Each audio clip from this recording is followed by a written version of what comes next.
Well,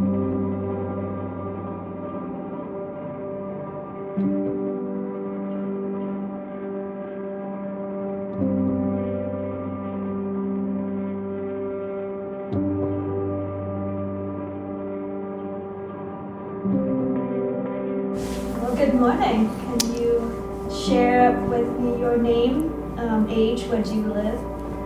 My name is Mark Satirka. I am 42 years old and I live in West Southfield, Connecticut, and I have severe hemophilia A. So living with hemophilia definitely impacts all parts of my life. I grew up in a time where I didn't have prophylactic therapy, so a lot of my joints are in really rough shape. I have chronic pain, I have lack of mobility in a lot of my joints, and it's definitely been challenging to live with day to day. Right before 7th grade, I found out that I had contracted HIV from my hemophilia medication. About 90% of severe hemophiliacs contracted HIV. A lot of my friends that I knew didn't make it and passed away. Seeing people around you dying from the same virus that you have inside your body was pretty traumatic.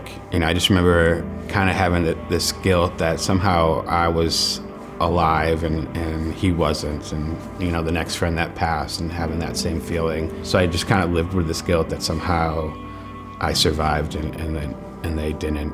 I kind of changed my attitude to think about what can I do with my life to honor my friends who aren't here and kind of live on their behalf instead. Living with chronic pain certainly can add to depression and anxiety. I also have a lot of body image issues. When you're somebody who can't straighten your arms, hardly over 90 degrees and trying to still fit in and, having to walk with a limp or having a shoulder or elbow bleed where you have to hold your arm up. It's really hard to feel comfortable in social situations like that. It's okay to ask for help.